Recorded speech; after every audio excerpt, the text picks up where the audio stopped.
at sumaiyo rin. Ang mabuting balita ng Panginoon ayon kay San Juan. Papuri sa iyo, Panginoon. Noong panahong iyon, sinabi ni Jesus sa kanyang mga alagad, "Kung ako'y kilala ninyo, kilala na rin ninyo ang aking Ama.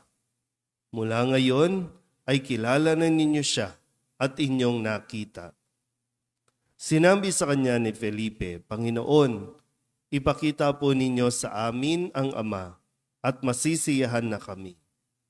Sumagot si Jesus, "Matagal na ninyo akong kasama, Felipe.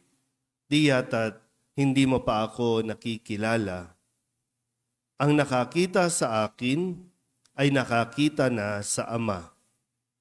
Bakit mo sinasabing, ipakita mo sa amin ang Ama?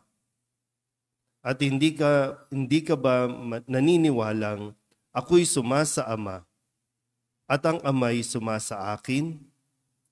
Ang mga salitang sinasabi ko ay hindi ko sinasabi sa ganang aking sarili. Ang Amang sumasa akin ang gumaganap ng kanyang mga gawain. Maniwala kayo sa akin. Ako'y sumasa Ama at ang Ama'y sumasa akin. Kung ayaw ninyong maniwala sa sinasabi ko, maniwala kayo dahil sa mga gawang ito.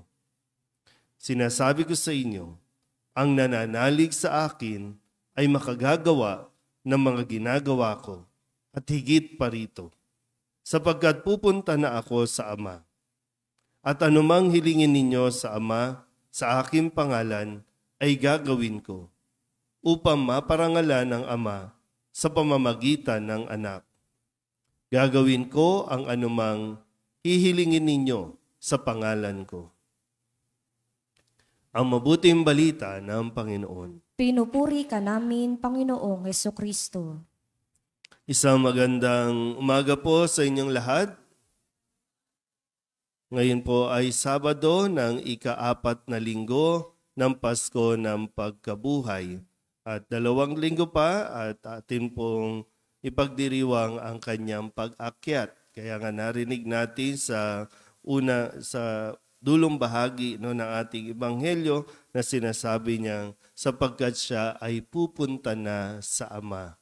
Pero bago yon ay kanya munang muling pinapaalalahanan ang kanyang mga alagad kung sino siya sa kanyang Ama at ang Ama sa kanya. Kaya napakahalaga na nakikilala at kinikilala natin si Jesus bilang anak ng Diyos, sinugo ng Diyos bilang Mesiyas. Kaya muli ating balikan ang mga iniwang salita sa atin ni Kristo at nawa ito ay mas magpalalim ng ating pong pagkilala kay Kristo.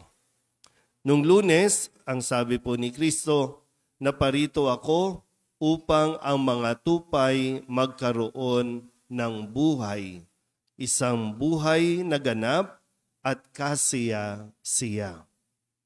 Isang buhay na ganap at kasiya-siya. Ito ang nais na iparanas sa atin ni Jesus. Kaya kung tatanggapin natin si Jesus, nawa yung atin pong pag-iisip at pag-unawa, yung buhay kasi na inaakala natin ay iba sa buhay na iniaalay ni Jesus para sa atin. Kadalasan akala natin para magkaroon tayo ng buhay, kailangan natin ng napakaraming material na bagay. Pero ang buhay na inaalok ni Jesus, alisin mo yung mga bagay na yan at mas mabubuhay ka. Diba minsan, parang hindi ang panahon natin ngayon, nahihirapan ng mabuhay kapag walang gadget. Kaya kapag walang internet, walang buhay. Parang Wi-Fi is life. Ngayon, mag-outing ang parokya, magsiswimming. Habang nagsiswimming, naka-cellphone. Ano ba talaga? Sa pamilya, bakit nawawalan ng buhay sa pamilya? Kasi lahat naka-gadget. So, buhay na inaalok ni Jesus, manatili ka sa Kanya, mas maglaan ka ng oras sa Kanya, tiyak makikita mo ang isang buhay na ganap at kasaya-saya. Noong Martes, ang sabi ni Kristo, nakikinig sa akin ang aking mga tupa. Nakikilala ko sila at sumusunod sila sa akin. Tayo ba talaga ay mga tupa na kumikilala kay Kristo? O nagsisimba lang tayo dahil kailangan nating humingi ng biyaya sa Diyos? Noong Miyerkules, ang sabi naman ni Kristo, sapagkat naparito ako, hindi upang hatulan ang sanlibutan, kundi upang iligtas ito. Kaya ulitin ko po, iwasan natin, o hindi man kaya, na isipin na kapag may nangyayaring masama sa atin, ang sasabihin natin, pinarurusahan tayo ng Diyos. Gusto nga tayong iligtas ng Diyos.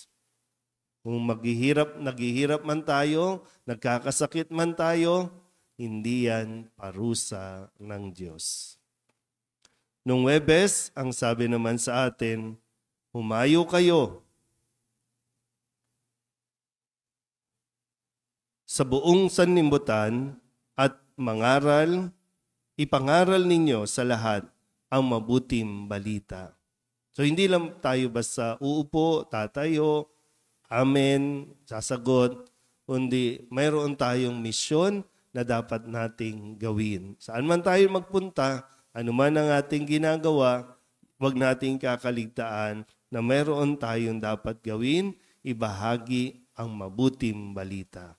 Pero anong ibabahagi mo kung hindi ka nga nakikinig sa salita ng Diyos? Kahapon, Biyernes, ang sabi ni Kristo, huwag kayong mabalisa.